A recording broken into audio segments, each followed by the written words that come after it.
Hey everybody, how's it going? I hope you're having a lovely day. On this channel, I often go over a concept called right to repair, which is the idea that when you purchase something, you own it, therefore you should have the ability to fix it, and that manufacturers should not go out of their way to implement restrictions to make it more difficult for you to choose who it is that services your hardware. If you bought it, you own it. And this has turned into a conversation on this channel over the past few years on the concept of ownership in general, as more and more companies move to ownership as a service models where you don't actually own anything that you bought and paid for. Where I believe this crosses the line is when a product advertises certain features of functionality, but it only gets that functionality by connecting back to the manufacturer. This allows the manufacturer at any point in time to take away those features that you bought and paid for. One instance of this was Arlo cameras earlier in the year. They had certain features and functionality that were available without paying a monthly fee, and then they decided that if you wanted those features that were advertised on the box of the product you bought and paid for, they would not be available unless you paid a fee. A company that went one step further with this was a $400 baby monitor that then turned into a subscription.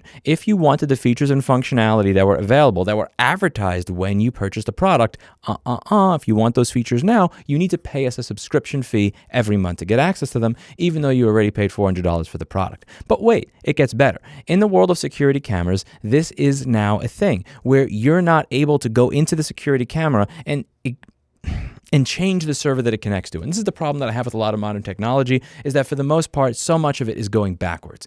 I remember 15 years ago when IP cameras were in their infancy, I would be able to go into my IP camera that I purchased and paid for and be able to choose which server it sends files to. Whether it was a server that was operated by the company that made the camera, cool, or it was an NVR or a DVR, self-hosted and self-managed by me. I had that choice. Many cameras that get sold nowadays advertise lots of features and functionality that require that device be able to connect to the manufacturer. But what makes it more disgusting is that they don't allow you to choose the server it connects to. So if they decide at some point in time to drop support for that model, you're screwed. You purchase something that has just turned into a brick. Welcome to the world of VAVA cameras over here. These are still being sold on Amazon to this day, even though for many people who own them and many people who will purchase them into the future, they are functionally useless. This is a company called VAVA. And it's very interesting because when you look at this particular product over here that is 1-star rated as a result of them not working anymore for anybody who tries to log into them,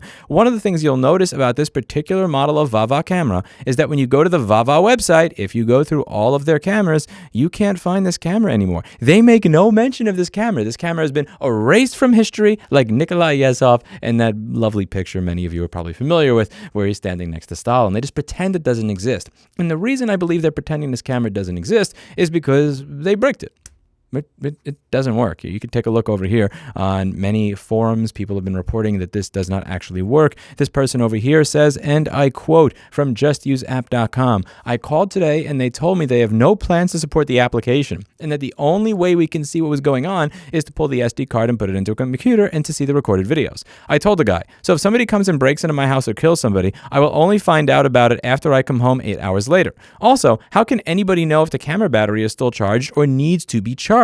He tried to offer me a 10 or 20% refund. I told him I declined the offer and will work with others on finding a way to file a class action lawsuit. If anybody on this board is a lawyer, please file a lawsuit on behalf of all of us who are cheated by this company. On my end, I'm going to make sure this is known all over Facebook and Twitter so that the scam business goes down. And the part that's really sad here is, again, there are many people reporting the same issue on their forums. But the part to me that is the saddest of them all when you read about this is that this is a company that actually raised their money from the community. If you take a look over here, it looks like they raised a good amount of money from the general community to create this product over here. This is from kickstarter.com. It looks like they received $777,000 from average, everyday, ordinary people like you and I to be able to make this product possible. And after they collected that money from their users, they gave their users that believed in them, that believed in their product, a giant middle finger that they did not have to give them in the form of saying, oh yeah, I'm sorry you paid full price for a brick. We'll give you 20 or 30 bucks off of buying a new one. And why would you buy a new one? Why would you buy a new one when they demonstrated that they have the ability to brick this one, to Nikolai Yezhov this one? Why would you purchase from a company that has the ability to set an expiration date on a product that fundamentally doesn't need an expiration date. I have IP cameras that I bought in 2013 that still work. Do you know why they still work? Because they do not connect to the fucking internet. They connect to a local LAN. They connect to an NVR that I put together, that I self-manage, that I self-host, that I configured. I have the option to do that. I can connect it to that company's servers if I see fit, but I can also tell my pfSense router to create a VLAN to not allow these particular devices to connect to the internet in any way, shape, or form, to only allow my NVR to connect to the internet that I configure and I put together in a manner that I see fit.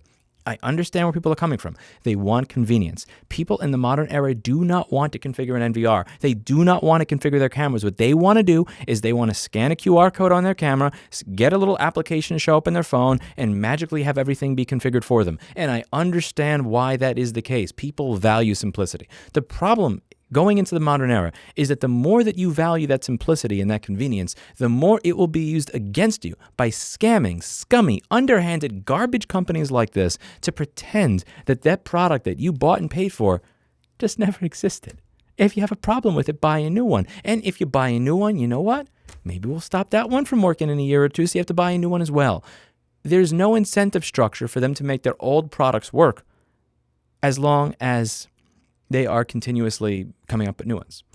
No incentive structure. You already paid. They have your money already. It is useless to them to care if nobody will hold them accountable and people will continue to purchase their products.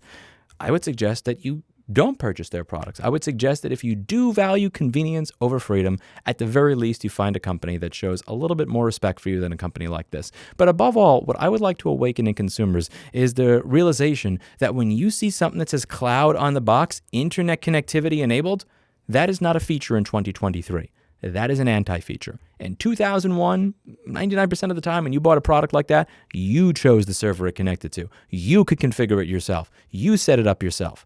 In 2023, they own everything. They decide to make it stop working. You literally pissed your money away.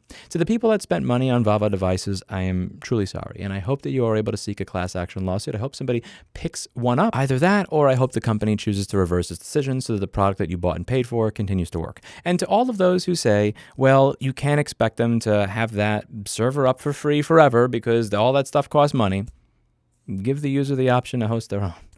Like, I'm sorry, is that not a thing? Like, that was a thing for the past 20 years. Why is it not a thing now? Like, why can't I host my own server? Why can't you give me the software necessary to install that on my own computer so that I can do that? If you're going to make the excuse that I am using your resources, why don't you give me the tools to not use your resources? And if you don't want to give me those tools, then why do you take my money for an incomplete product? A camera should not have a lifespan of 3 to 4 years. A security camera should have a longer lifespan than that. Let me know what you think in the comments down below. That's it for today. And as always, I hope you learned something. I'll see you all in the next video. Bye now.